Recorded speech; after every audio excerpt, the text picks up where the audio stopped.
Bonjour, je vais vous parler aujourd'hui des hippies, une des plus répandues tribus urbaines, même si de nos jours elle est un peu vieux jeu. Mais qu'est-ce qu'une tribu urbaine? Les tribus urbaines sont des groupes de jeunes qui ont des intérêts égaux et des idées communes qui expriment dans un groupe ou tribu. L'appartenance à une tribu suppose de suivre trois choses essentielles: un certain style de vie, une idéologie et un style vestimentaire. Les tribus urbaines décrivent un phénomène social apparu dans le siècle XX comme une manière de naviguer à contre-courant dans une société fortement individualisée, même si la nécessité humaine d'appartenir à un groupe ou à un clan a toujours existé. Et après cette introduction, on va parler des hippies.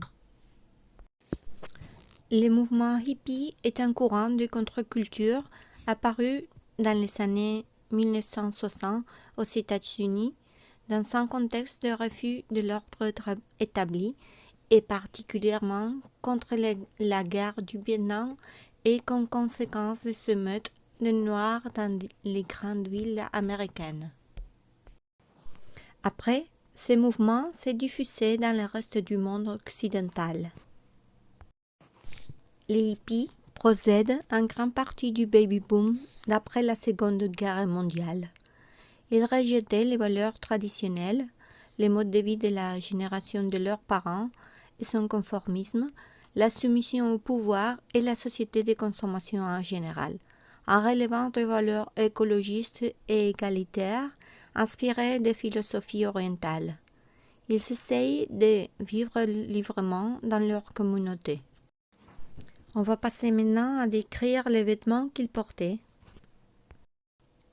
Les hippies ne suivent pas les conventions sociales, rejettent les modes de consommation, optent pour l'amour libre, la non-violence et bien d'autres choses, sans oublier leur nouveau style, les styles branchés. Les vêtements du hippie, aux couleurs vives, étaient contrastés et parfois choquants à une époque où les tenues étaient assez uniformes et sombres. En cohérence avec l'idée d'anticonsommation, les hippies achetaient souvent leurs vêtements dans des friperies ou les fabriquaient eux-mêmes.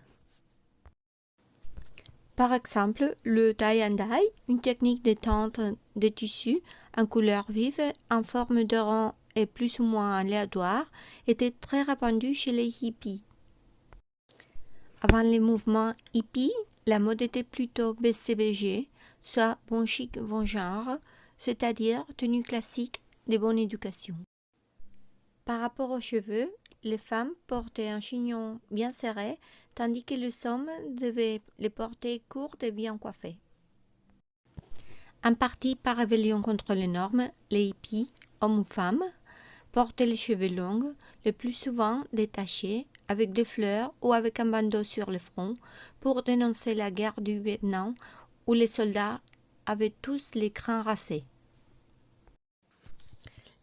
Les pantalons étaient à pattes d'œuf et l'influence de l'Orient avait donné aux hippies le goût des sandales, des gilets afghans et des tuniques indiennes aux motifs très fleuris et colorés.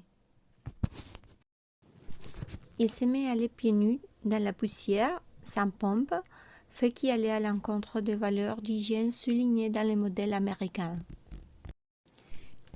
Les femmes se fringuaient avec des robes larges, en laine ou en satin, des corsages lâches, des pantalons pattes d'œuf ou des jupes évasées, faites à partir de plusieurs tissus formant des motifs géométriques ou à franges.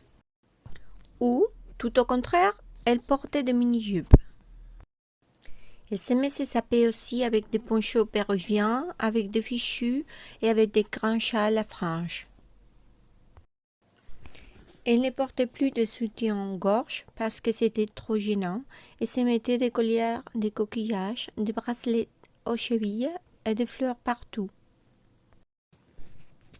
Les hommes, eux, se sont laissés pousser les cheveux et portaient des chemises tunisiennes, des jeans pattes d'œuf, des labés, une veste mexicaine ou un gilet, des sandales marocains et des colliers et bracelets. Leurs cheveux étaient parfois relevés avec un bandeau indien. Certains avaient une barbe et une guitare en bandoulière. De nos jours, il y a beaucoup d'adolescents qui adoptent un style similaire, mais on n'appelle plus les hippies comme ça, mais on les appelle babacool. On remarque une certaine évolution dans les vêtements, mais ce qui est le plus choquant, c'est que les hippies des années 60 trouvaient leurs fripes dans les magasins bon marché, dans les friperies, sans aucune marque, et pourtant les babacools trouvent leurs vêtements dans les magasins de marque avec des prix plutôt chers. Par exemple, un poncho et une robe hippie peuvent coûter jusqu'à 250 euros. Oh là là. Bon, et ça c'est tout à propos des hippies. J'espère que cela vous a plu. Au revoir.